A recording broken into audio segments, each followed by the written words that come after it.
Hello, welcome to Manchester Piccadilly Station. I just got here from Sheffield on a East Midlands Railway train. I filmed England's only tram train. You can watch that vid linked up above. Today, I'm grabbing a northern service to Navigation Road to go explore what is arguably Manchester's strangest tram line. But is it any good? Let's find out. Here's some history, and I'll see you getting on the train. Manchester's strange tram line, the very Interurban-esque Altrincham line, traces its history back to 1845, when construction began on the Manchester, South Junction and Altrincham Railway. This line was part of the complex railway network around Manchester, and it connected the market town of Altrincham to the south of Manchester with Manchester's city centre. The line spurred development around its stations, which can still be seen today, and hence serve as improved. In the 1890s, trains were extended to London Road Station, now Manchester Piccadilly. Service thrived into the early 20th century, even as there was competition from tramways. These tramways were all electric, and therefore both faster and more pleasant than the steam-powered mainline trains. In the 1910s, proposals began to surface to electrify the line, but nothing came of this until the late 1920s. In 1928, the line, now under the joint control of the London Midland and Scottish Railway and the London and North Eastern Railway, began to be electrified. By May of 1931, the line was fully electrified with innovative new Class 505 electric trains running all services. This technology worked incredibly well, and the line thrived up until the 1960s, when traffic declined due to competition with cars. In 1971, the line was re-electrified at 25 kilovolts, and new trains were brought in to replace the 40-year-old Class 505s. In the 1980s, the Manchester Metrolink system was proposed, and in December of 1991, the Altrincham line shut down to be converted to a light rail line. In June of 1992, the line reopened as part of the Metrolink system, and it now hosts trams through run into berry colored green, and trams terminating at Piccadilly or Etihad campus colored purple. But why is this line so strange? Well, part of it is because the mere concept of an interurban is uncommon in the UK. Sheffield's Supertram kind of acts as one, but this is much more so. And for those of you saying that I should have done the Rochdale line, yes, I should have. The Rochdale line is much more of an interurban, but when it was there, it was shut down due to a landslide, which ended up being a month-long shutdown, so Altrincham it is. Now I'll see you at the very weird station that is Navigation Road. Thank you. Welcome to Navigation Road. You might not be able to see now, but you'll see in just a second why the station's super cool. It's double tracked, but one track is National Rail and one track is the trams. So I think we'll actually be able to foam and have, this will be such a cool shot, and have both of them right here. So this is really cool and fun. I think there's a tram. Yep, there's a tram right there. That's epic. So yeah, you can see that it's both the trams and National Rail right on the same tracks. Wonderful and weird and great, and I love it. I love it. So yeah, there goes the train. And then each line is single tracked. So this, of course, used to be a double tracked line. Then when the Metrolink came in, they single tracked it, and there's sidings on each end. So that's very cool, very fun, and nice. And now we're gonna hop on the next southbound tram, one stop to Altrincham. Yes, I do know that the train also goes there, but this is fun. So yeah. Alrighty, Altrincham. This train is reversing, but I'm gonna go grab a B card. So I'll see you once I've done that. It's a very yellow smart card. So you can't buy a smart card with a 1-day pass apparently. So I need a paper pass, which is really annoying because they said on their website that they could, but yeah, I'll have to buy a pass. Alrighty, let's do that and then hop back on the tram. It's annoying. So after that disappointment with a B card, annoying but also like only trans nerds care, I bought a pay-per-day pass, which is £8, very good deal. It's because it's valid in all zones on all trams and buses, run by TFGM, which is kind of trying to become more like TFL with the whole new B network thing. Then I hopped on a tram and I headed up to Brooklands station, which is both interesting and also very emblematic of the Interurban-esque character of this line.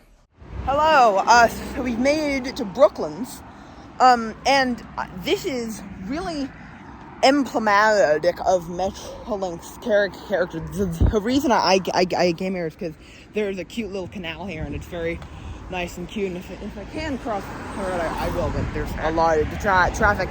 But also, like, seeing this, it's very emblematic of how Metrolink operates.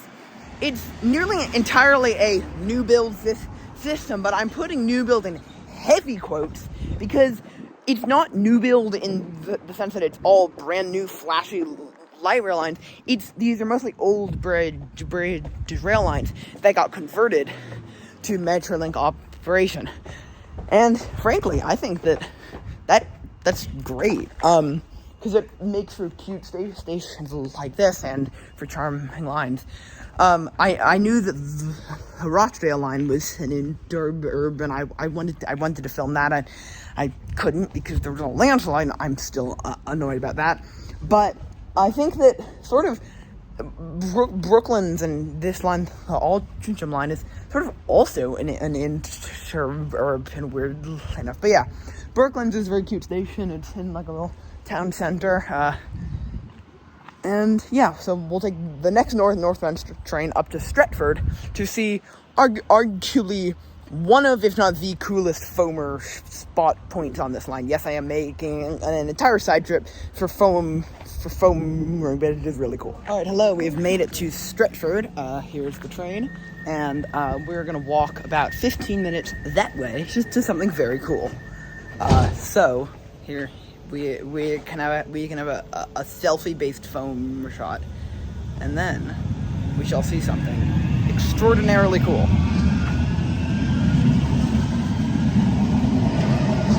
Alrighty, I'll see you about 15 minutes that way.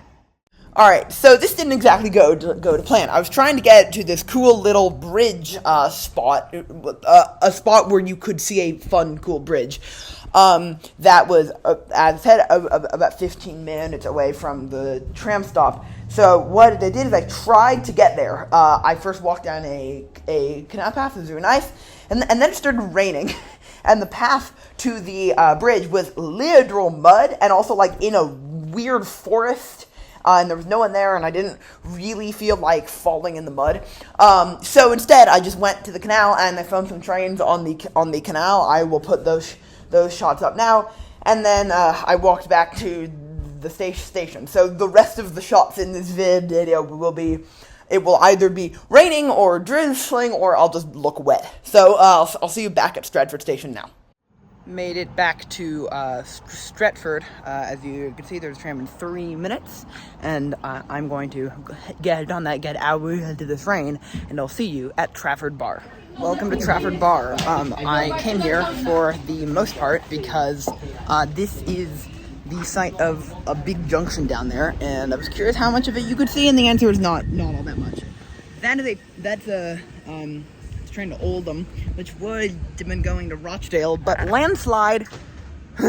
Also, this is some impressively close operations.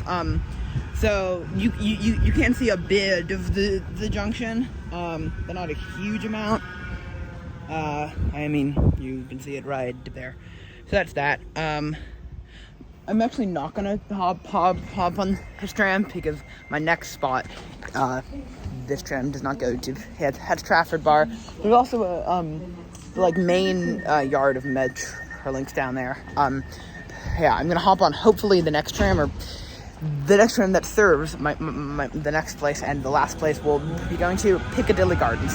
So I'll see you getting on the tram. I know I said I'd see you at Piccadilly Gardens. Just quickly, we're at St. Peter Square, which is a 4-track and in the bridge, Parliament's 4-platform station in the middle of downtown Manchester, which I think is just really cool. You know what? I'm going to get out here and film here. Let's do some trams to filming. This is really cool, and it's right downtown Manchester, and these are high floor trams. It is amazing. Let's film.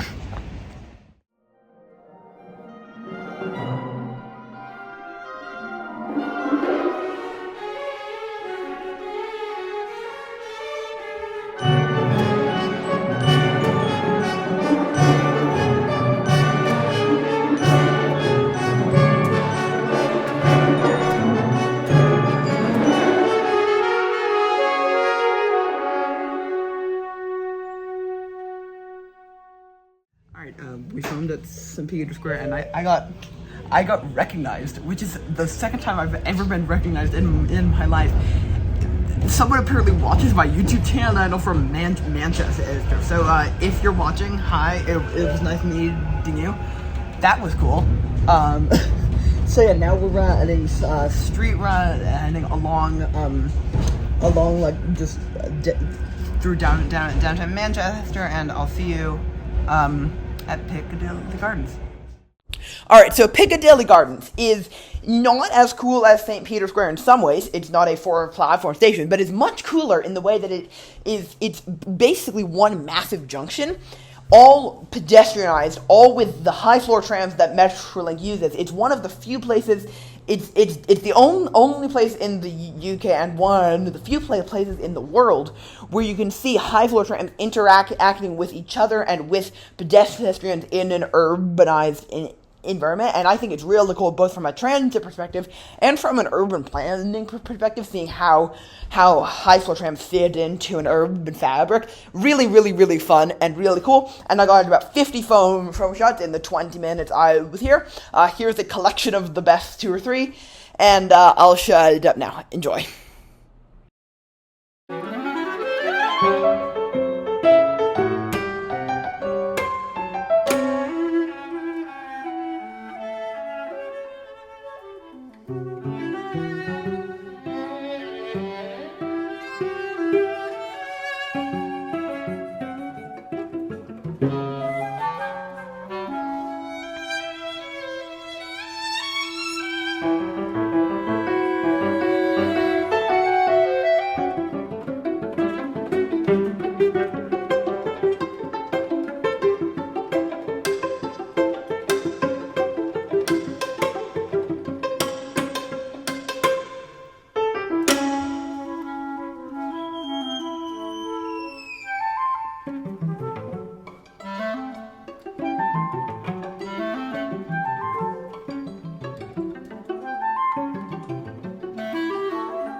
Alright, I'm voicing over this outro because I forgot to actually say if I thought that the Altrincham line was any good. I think it really is. It's a cool interurban. I like interurbans. I'd even go as far as to say it like does the interurban concept well. There are definitely places that don't do the interurban concept well. But this is not one of those. I also think people use it even in the suburbs. Like I filmed this on a random Monday afternoon, and people were definitely using the trains even on my more suburban ride. So that's really cool. So yeah, that is the Manchester Metrolink Altrincham line. Overall very fun. Thank you so much for watching. I hope you enjoyed, and I'll see you next week. Bye bye.